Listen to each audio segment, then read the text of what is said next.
नमस्कार दोस्तों, डियर किसान में आपका एक बार फिर स्वागत है। किसान भाइयों, जमीन की उर्वरक शक्ति बिल्कुल ही खत्म होती जा रही है, क्योंकि हम क्या करते हैं, अपनी फसल में लगातार धान, गेहूं, जवार या फिर कपास की खेती करते रहते हैं और ये ज़्यादा भारी जो फसलें हैं ये बहुत ज़्यादा ज़मीन के अंदर से पोषक तत्वों को खींच लेती हैं, जिससे अगली फसल बहुत कमज़ोर होती है, उत्पादन बहुत ही कम रहता है। तो ज़मीन के सेहत को सुधारना बहुत ही ज़रूरी हो गया है इस समय पर। और यदि आपको ज़मीन की सेहत सुधारने के साथ साथ में कुछ प्रॉफिट हो जाए, कुछ जो है एक्स्ट्रा कमाई आपकी हो जाए, तो ये आपका प्लस पॉइंट हो जाता है। इसलिए आज के इस वीडियो में हम बात करने वाले हैं ग्रीष्मकालीन मूंग की खेती के बारे में। तो इसके ऊपर डिटेल से आज के इस वीडियो में हम आपको जानकारी देंगे। तो दोस्तों, वीडियो को लास्ट तक अवश्य देखें ताकि आपको पूरी जानकारी सही से समझ में आ सके। चलिए दोस्तों, वीडियो शुरू करते हैं। किसान भाइयों, ग्रीष्मकालीन मूंग की फसल जो है आप मार्च में लगाएं तो बहुत अच्छा है, लेकिन मार्च और अप्रैल में भी आप इसको लगा सकते हैं। यदि आप इसको मार्च में लगाते हैं तो इसका फ़ायदा ये होता है कि एक तो ये ज़्यादा गर्मी की चपेट में नहीं आती, और दूसरा आगे जब मानसून का सीज़न आता है तो मानसून के सीज़न से पहले आपकी इसकी कटाई हो जाएगी, जिससे फसल ख़राब नहीं होगी। और यदि मार्च में आपकी ज़मीन खाली नहीं है तो अप्रैल में भी आप इन वैरायटियों को लगा सकते हैं। इन वैरायटियों के बारे में भी आपको बताएंगे। तो यदि आप मार्च में नहीं लगा सकते तो अप्रैल में लगाएं, जिससे आपको एक दो फसलों की जो आपकी मुख्य फसलें हैं उनके बीच में आपको एक तीसरी फसल भी मिल जाएगी, और इससे आपकी ज़मीन की सेहत का स्तर भी काफ़ी हद तक सुधर जाएगा। यानी कि ज़मीन की उर्वरा शक्ति जो है वो इससे ज़्यादा ताकतवर हो जाएगी और आपको कुछ ना कुछ प्रॉफिट ये फसल भी देगी।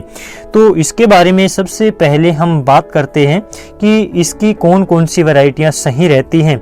तो किसान भाइयों, एक तो आती है MH 421 वैरायटी, इसके बाद में MH 318, बसंत, सत्या, और इसके अलावा SML जो 667 के नाम से आपको एक वैरायटी इसकी मिल जाएगी। तो इन वैरायटियों की बुआई आप प्रति एकड़ के हिसाब से मानकर चल सकते हैं। 4 क्विंटल तक पैदावार ये दे देती हैं। तो इन वैरायटियों का चुनाव आपको करना है। इसके बाद में बात करते हैं कि इसके बिजाई का सही समय कौन सा है। दोस्तों, ग्रीष्मकालीन मूंग की बिजाई का समय जैसे कि मैंने आपको बताया था, मार्च का महीना इसके लिए उत्तम है, लेकिन अप्रैल के पहले पखवाड़े तक भी आप इसकी बिजाई कर सकते हैं। पछेती बिजाई से अधिक तापमान और गर्म शुष्क हवा तथा अगेती मानसून का उत्पादन पर जो है प्रतिकूल असर पड़ सकता है। यानी कि यदि आप इसकी ज़्यादा पछेती बिजाई करते हैं तो ये मानसून की चपेट में आ जाती है। जब पककर तैयार हो जाती है कटाई के लिए, तो इसकी जो फलियां हैं वो बारिश से ख़राब हो जाती हैं, जिससे उत्पादन कम हो जाता है, बिल्कुल ही ख़राब हो जाता है। इसलिए मार्च के महीने में इसको लगाने की कोशिश करें। या फिर दोस्तों, इसके लिए बीज के उपचार करने की आपको बहुत ज़्यादा ज़रूरत होती है। बीज को बोने से पहले पानी में भिगोएं। हल्का या फिर खराब बीज जो है वो पानी में ऊपर आ जाएगा, तो इसको निकाल कर फेंक दें। इसके बाद में बीज को सुखाएं। जड़ गलन रोग से बचाव के लिए 1 किलोग्राम बीज को आपको 4 ग्राम थायरम से उपचारित करना चाहिए। ये दवाई आपको निकट आपके बाजार में मिल जाएगी, किसी भी खाद बीज की दुकान पर आसानी से मिल जाती है। इससे आपको इसका बीज का उपचार करना चाहिए ताकि इसमें बीमारियों की संभावना कम हो जाए। दोस्तों, इसकी बिजाई करते समय आपको उर्वरक कौन सी डालनी चाहिए ताकि कम समय की वैरायटियां हैं और जल्दी से आपकी फसल तैयार हो जाए। तो बिजाई करते समय आपको मानकर चलें कि 15 से 20 किलोग्राम यूरिया प्रति एकड़ के हिसाब से यहाँ पर बात हो रही है। इसके अलावा 100 किलोग्राम SSP यानी कि सिंगल सुपर फॉस्फेट जो आप डाल सकते हैं।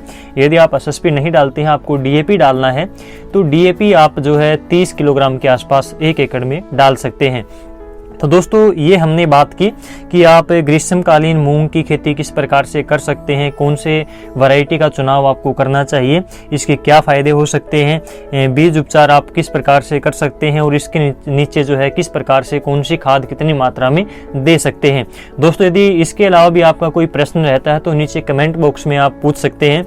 दोस्तों, यदि जानकारी अच्छी लगी हो तो वीडियो को लाइक अवश्य करें, और यदि आप हमारे साथ लगातार जुड़े रहना चाहते हैं तो डियर किसान यूट्यूब चैनल को अभी सब्सक्राइब करें ताकि हमारी आने वाली नई वीडियो आपको सही समय पर मिल सके।